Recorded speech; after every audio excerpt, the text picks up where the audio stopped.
The losses caused by the Sino-U.S. trade war to China are the divestment of foreign investors and the relocation of the global industrial chain. Along with the resetting the industrial chain are capital outflows and unemployment for several developing countries, including China. The United States has become a safe haven for global investors due to the reform of the tax system and the loosening of supervision. In August, there were 201,000 new jobs in the United States, and the unemployment rate was down to 3.9%.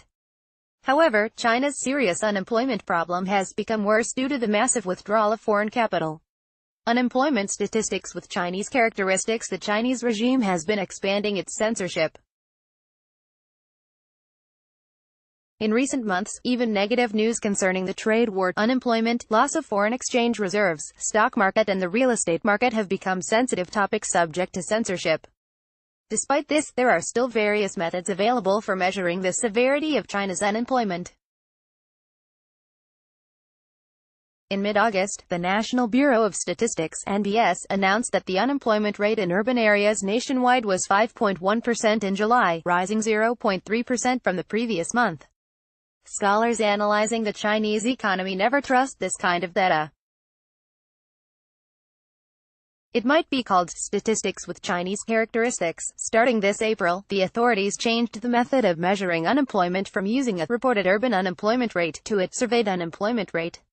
Meanwhile, they also commissioned a team of experts to write a paper called Comprehensive Analysis of the Surveyed Unemployment Rate Reflected in 9 Issues, to prove that the surveyed unemployment rate was more reliable than the previous, reported urban unemployment rate.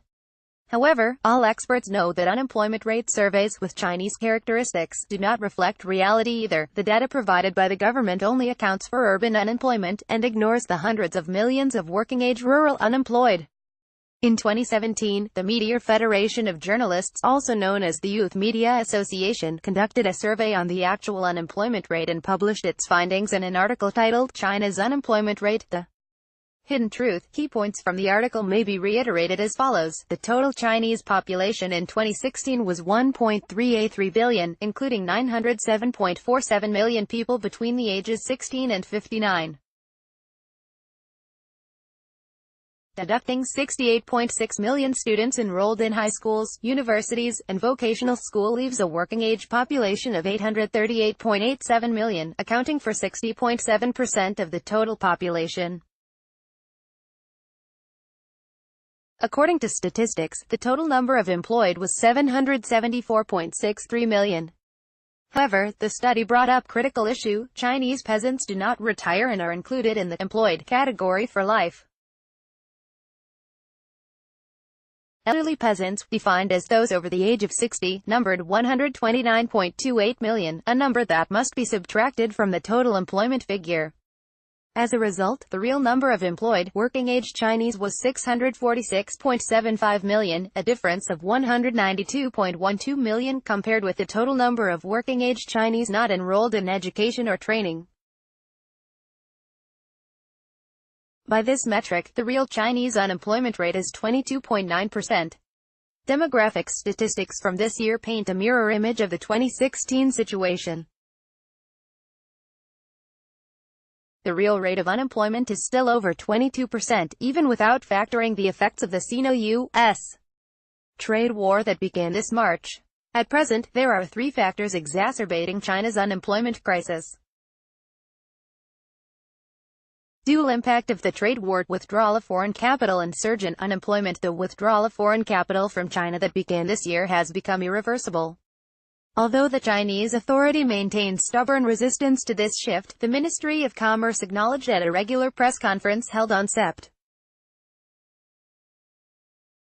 20 that tariffs imposed by the United States on $200 billion worth of Chinese goods, affecting 6 categories including the electromechanical industry and light industries such as textiles. Among the affected enterprises, foreign companies accounted for 50%. The Ministry of Commerce claims the U.S. tariffs harm not only the interests of Chinese and American companies and consumers, but also the security of the global industrial chain. The last sentence refers to the fact that foreign capital is withdrawing or considering withdrawal from China. On Sep. 13, the American Chamber of Commerce in China and the AmCham Shanghai published a survey conducted on more than 430 U.S. companies in China.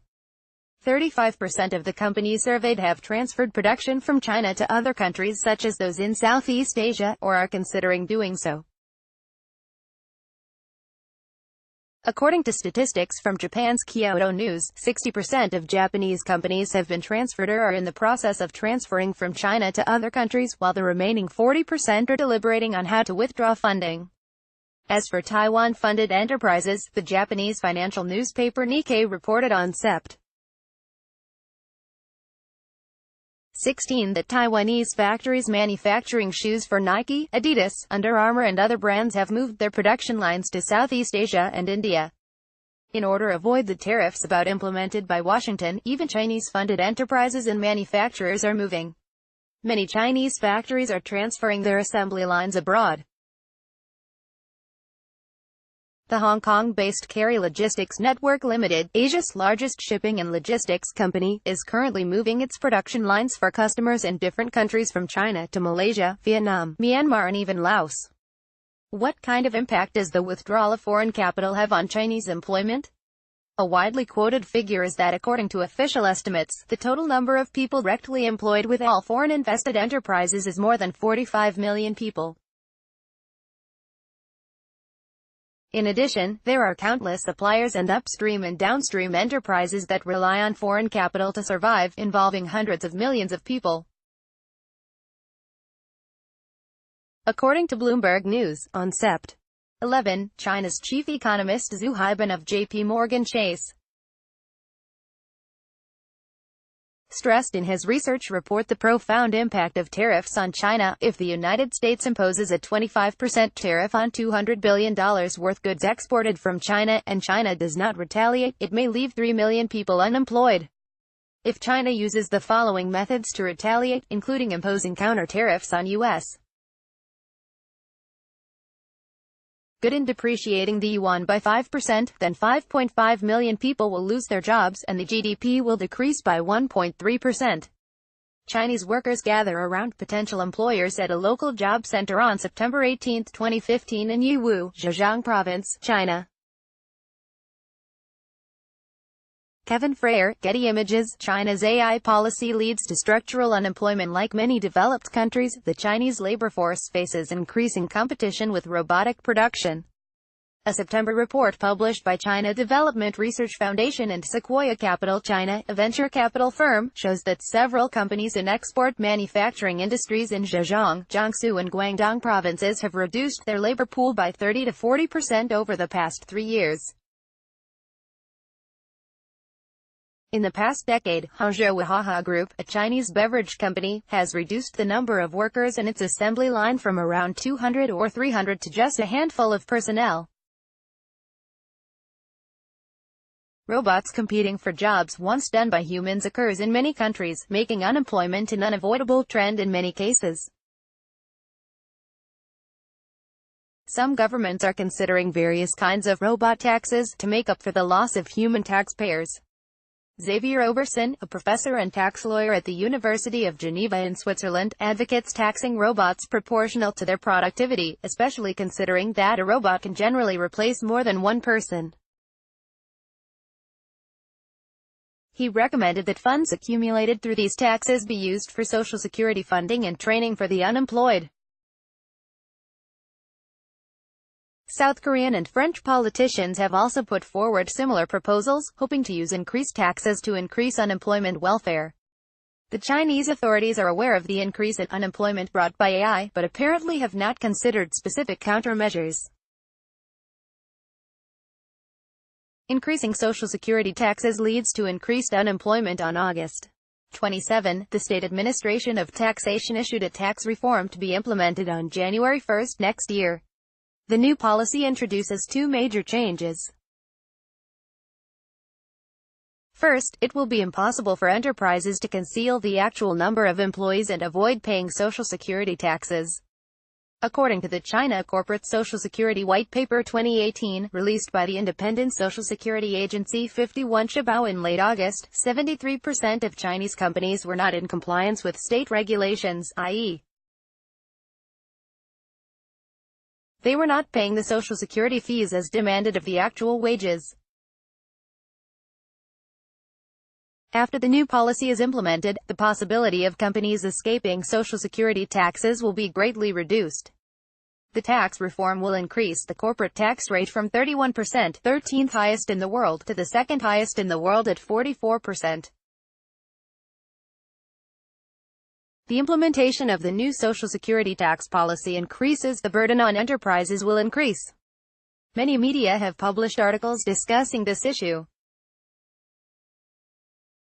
According to the author of In the Next Year, Please Prepare for Unemployment, if a company pays one employee 10,000 yuan, $1,440 a month, the company needed only to pay the lowest Social Security tax in the past, but going by the new policy, the employee has to pay an additional 640 yuan, $92 per month, while companies have to pay an additional 1,860 yuan, $268 per employee per month, making the additional cost for hiring an employee more than 20,000 yuan, $3,200 a year. For a small company with around 10 employees, it will cost an additional 200,000 plus yuan, $32,000 a year. The increase in costs directly reduces the profits of small and medium-sized businesses, which will be forced to lay off workers in order to survive. The trade war has not yet ended, but its impact on China is gradually emerging. The Chinese Communist Party, CCP, does not want a trade war with the United States. Beijing has long acted as if opening up the market to Western countries is a special privilege it has afforded the West, while failing to recognize the thanks that China's economic prosperity owes to the international trade system. Ever since 2003, when the CCP announced its peaceful rise, it has been trying to change the international rules. In 2014, Xi Jinping publicly proposed his diplomatic guiding principles. It is necessary to comprehensively consider and use both international and domestic markets, international and domestic resources, and international and domestic rules, since the existing guardian of these rules is the United States. If the CCP were to rewrite and dominate the standards of international conduct, it would have to challenge the United States. But when the trade war came, it was unexpected, and China did not have enough assets for competition. He Qinglian is a prominent Chinese author and economist. Currently based in the United States, she authored China's Pitfalls, which concerns corruption in China's economic reform of the 1990s, and The Fog of Censorship, Media Control in China, which addresses the manipulation and restriction of the press. She regularly writes on contemporary Chinese social and economic issues.